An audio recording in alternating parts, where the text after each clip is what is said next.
Good morning, good afternoon, good evening, folks. Michael Zuber, one rental at a time, back with a special guest, Brick by Brick Wealth. Casey, how you doing? I'm doing good, Mike. Thank you so much for having me. Absolutely. One of the funnest things I get to do is talk about deals and learn and all of these great things. And you just closed on a rental the last couple of days, and I'd love to hear about it. Yes, thanks. We closed on Monday. So 2 days ago or whatever day is today, this week. Yeah. And I have a funny little story about this house. So it was, beginning of the year. It's beginning of the year. And I said, okay, that's it. No more, I can only think of bad words in the moment. No more like chickening out. Okay. We're going to get a property this year. And we're going to get one now. So I started calling all the pending and contingent listings. One day I called 4 and I got an appointment for one. Went in to see it that day, and 3 hours later made an offer, and the next morning it was accepted. And the property was not on the market for more than 24 hours. So we offered over asking. We offered 10,000 over asking and all cash.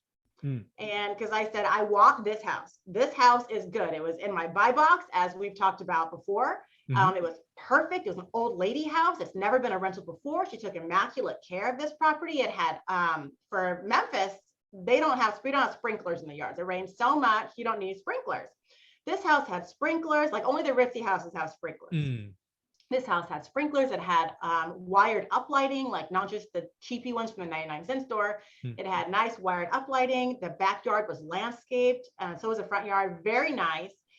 But the inside was old lady, right? It had green carpet. It had pale blue doors on the inside. Like all the doorknobs were painted the same color as the doors, and wallpaper everywhere.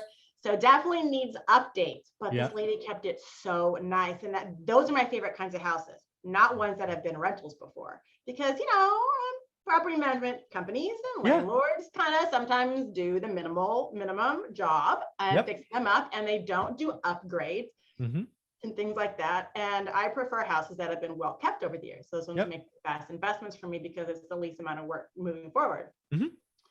So anyway, so we got accepted on the house for the all cash offer.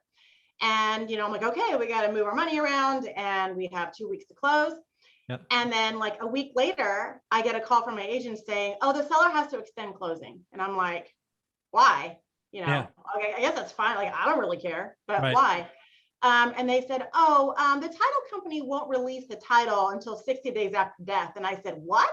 What are you talking about? Oh, no. So get this, come to find out, the lady that listed the house, the old lady, right? Yeah. She listed the house in the morning. Then she died while I sent the offer in. And who signed the acceptance? The daughter. She had power of attorney. What? Wow. Yes. So that turned into the title company saying, okay, well, once you die, they won't transfer title for 60 days, just in case someone else has made claim to the property or whatever. So they had to wait. And I was like, well, you know what? I have time to get a loan now. Yeah, So exactly. There you go. The only reason why I made all cash was because I wanted the property. Like I wanted to make the best offer that I could. Right. And so we had time to get the loan. There you go. Yeah, that was close. Yeah. Well, so I want to peel this apart. So you were making calls on, I think you said on contingents and pendings, right? So was this contingent or pending, or this just happened to be a brand new listing you caught the moment it came out? Happened to be brand new that day. So I look at the brand new ones, and then I look at what's pending and contingent. Yeah, but the key is that's one of the things that people don't do. I would and again, into a changing market, folks, I think we're certainly going into a higher interest rate environment. Yeah. And I think there's a lot of people that are in contract, 30, 45 days, that frankly won't be approved, right? There are people running around with a pre-approval letter 60 days old. It's no longer valid. Interest rates are up a point and a half. So go get those things double checked. But yeah, where I'm going with this is I think calling pendings and contingents is a genius move. That is something I did a lot of in 2010 and 11. Because I was never the highest bidder, but I was second. And I just had a tickler on my calendar every 2 weeks, call the agent. The first time you call them, nothing happens, right? 2 weeks, nothing happens. But basically you just remind them that you're serious.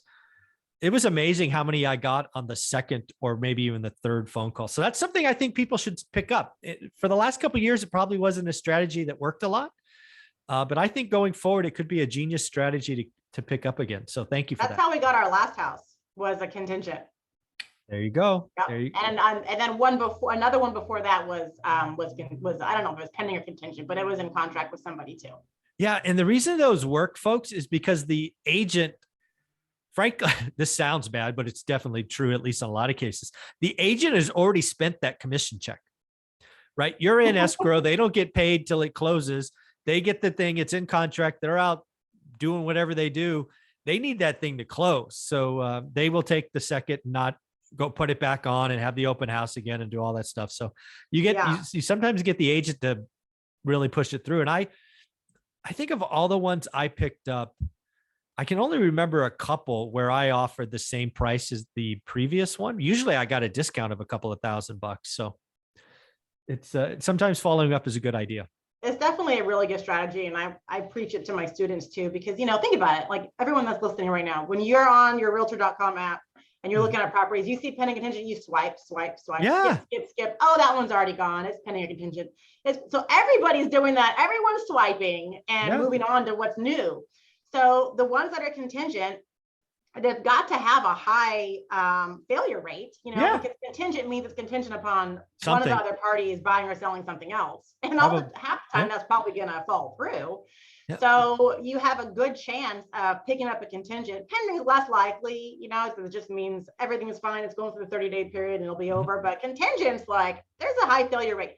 When you are back online, you see buyer fell through, back on the market. That was a contingent listing. And that agent would rather not put it back on the MLS and have to answer phone calls from real estate agents all day long and show it to people that aren't serious and buying, people that they've never met. Yeah. Like they'd rather have quote backup offers or have someone call just in the nick of time, and be the savior to buy that property before they have to go through all that work.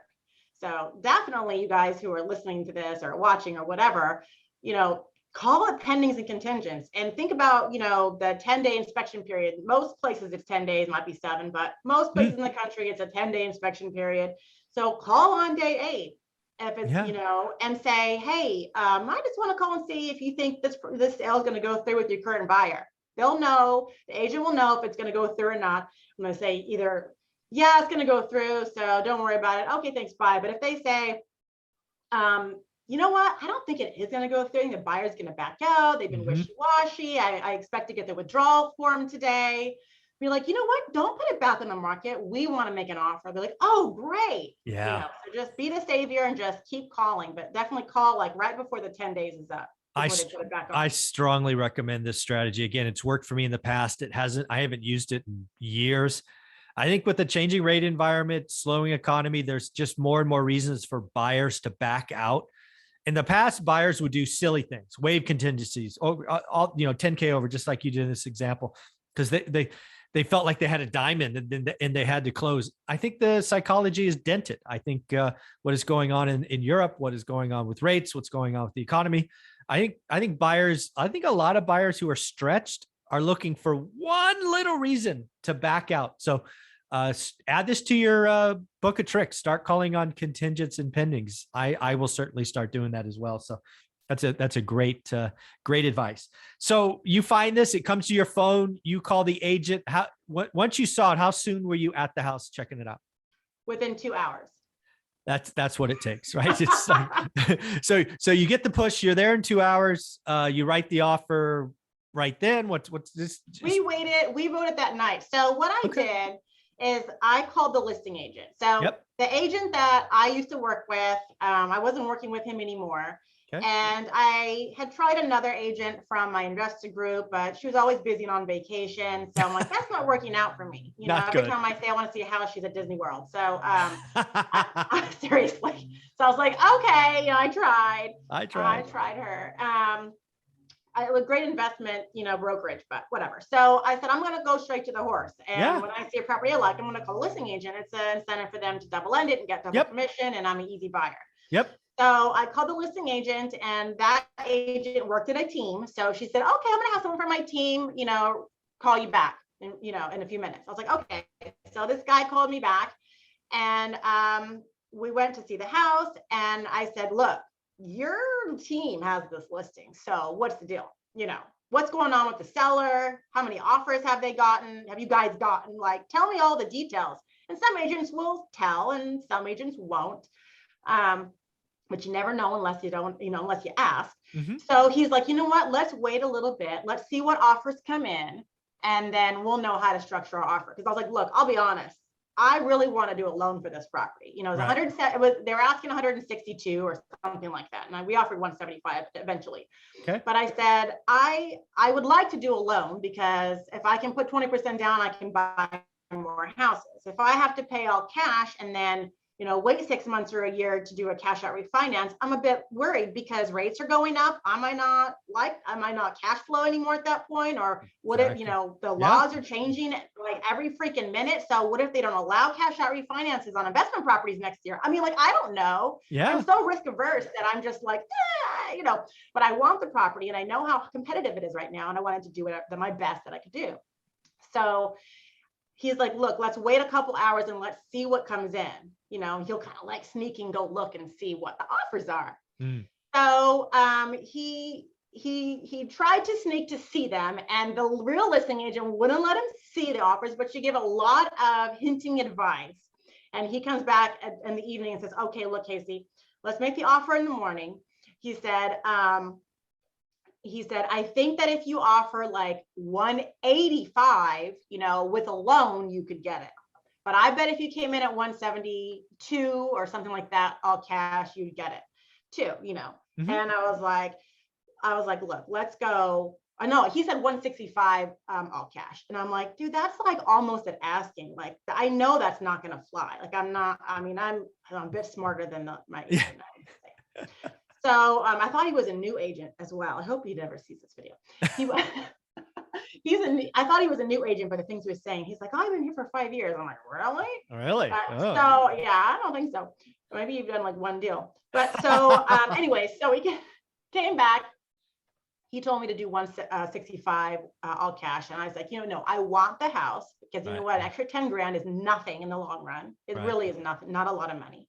So I said, let's offer 175 all cash, waive all the contingencies, 2-week close, and I'll just do an inspection just to satisfy my, curiosity. This old lady house, everything's fine. This has not been a rental. It wasn't a flip, so I wasn't really concerned.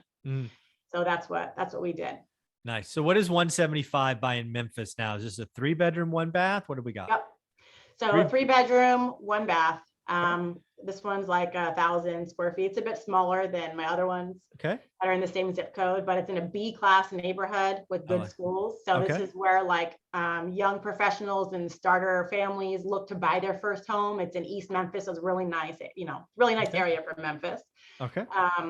And yeah, so it's a good neighborhood, and that's why I invest there. I invest in another neighborhood, which is the favorite neighborhood of all Memphis investors, and it's a C-class neighborhood. And I have 3 houses there, just trying to kind of get away from that. And my strategy is, and it has been, but it's more now that we can afford more, better properties. I want B properties. I want close to A properties. Nice. Because I want appreciation and cash flow, and appreciation is where the wealth building comes in. But cash flow lets you hold it, and then wealth is from holding. Totally. Exactly. So 3-1, again, forgive me, I don't know Memphis at all. Are your lots like quarter acre, like 10,000 square, 10,000? I'm not sure how big this one is. It's a pretty good size. Actually, I think I have the MLS sheet right here. I'd have to look. Let's see. It's a 1,000 square feet inside. It's not giving me I have to look for the lot size. I don't know what it is. And then does it have a garage? No, but it has doesn't even have a carport, but it has a large driveway that goes up. Very nice driveway, no cracks. So there is no covered carport, but there is a driveway. My other houses, half of them have carports. Okay. All right. And then what do you think rent will be on 3-1 in Memphis? So it depends on what we do to it, right? Ah, So remember, it's an old lady house, green carpet and wallpaper. So we can do the bare minimum. If we really do the bare, like take, there's hardwood floors underneath. So how nice they are is just going to be a surprise. So yeah, whether we redo the floors or not, it's going to be a surprise. We don't yeah, know. yeah. They could be half plywood, but when I did look, I pulled some carpet up before we made the offer. I did see hardwood floors. So if we take out the carpet and just paint and kind of leave the kitchen alone, which, not that great, we could probably get, 1,100 like any day of the week. Okay. But that's not enough really to cash flow very much because my mortgage is like 860 or something like that. Okay. That's PITI. Yep. So that won't be enough. But so if we do some rehab, paint the cabinets, put in new uppers, put in a new vanity in the bathroom, change the bathroom floor, obviously paint and do flooring and all that. I'd like to get closer to 1,500. And we have another house, literally like the backyards almost touch on the other side of the street. That is, we just turned it over and I put a for rent sign. Well, that's the for rent sign behind me that's going in the yard when I get over there. Nice. And that one we're asking 1,500, and it's Okay. similar. It's matter of fact, it's the exact same footprint, except the house that we're having for rent right now, they have an addition, so they have an extra bit of square footage. Okay. So, all right. And then and again, you do a lot of the work yourself. So you and your husband, what are you estimating what I call make ready, right? If you're going to do this turn that gets you an extra $400, are you talking like 8, 9, 10 grand? No, would definitely be less than that. Okay. Since we do all the labor ourselves, although we don't refinish the floors, we haven't really done that. But paint would probably be $500 in paint, maybe probably more now with the way prices have gone up. In paint, it might be 1,500 to refinish the floors. We're going to use the cabinets that they have now on the lowers in the kitchen. They've been painted, but I know exactly what cabinets they are. They're off the shelf cabinets at Home Depot. So I'm going to take the old uppers out and replace those. Okay. And we'll kind of do like maybe a navy bottom and a white shaker on the top. Ah, I like that. Yeah. So those cabinets are pretty cheap. They're like $100 a piece. Right. And then we'll do some basic bigger size tile subway for the backsplash, and that'll probably be $1.50 a square foot for the bigger size tiles, which make a nicer difference. So I haven't added it all up yet, but it should it should be under 5,000 to get the place looking good. So you're going to be into it really for 180, right? 175 purchase. Okay. Very cool. And then you're going to get 1,500. There you go. Yeah, that should cash flow. PITI at 900. That should be a nice. Oh yeah. It should give us, I'm hoping at least 500 a month cash flow. And you do all this and you self-manage. Yes. Yeah. And then luckily it's not too far from us, so I can do it. I was just going to ask, like when you think about where you are right now and all of your rentals, how far is your farthest rental car drive? 22 minutes. 22 minutes. Not that I've done that before, but it's 22 minutes, not 21, not 25, 22. Well, I'm doing my taxes right now. So, and I do them myself on TurboTax. So you have to do the mileage. Yep. So I held the distance, how far I've been on the map recently. And so this house is only like 12 minutes away. Cool. And then I'm guessing you got a 30-year fixed mortgage. Yes. Very cool. Yeah. Were you 4.5% interest? 4 or 5. Wow. It's just think if you had this, I mean, it's two months ago, that would have been 3.8, right? I know. Yeah. But still do deals. I mean, that's what people need to realize. As rates go up, you just need to watch your numbers, do your math. And that's why I think transactions could really slow down because rates make a difference. I remember before the market crash, 08, 09, when I was a real estate agent in Southern California, rates were around the 5s then. I remember. Yeah. I mean, my first was in the 7s, and I think that was 02, I think. 02, 03. Yeah. So like in my mind, anything around 5 is still good. That's always been my thought. Under 6, great interest rate. Yeah, exactly. Yeah, exactly. This has been a lot of fun. I love talking about deals. Where can people find you?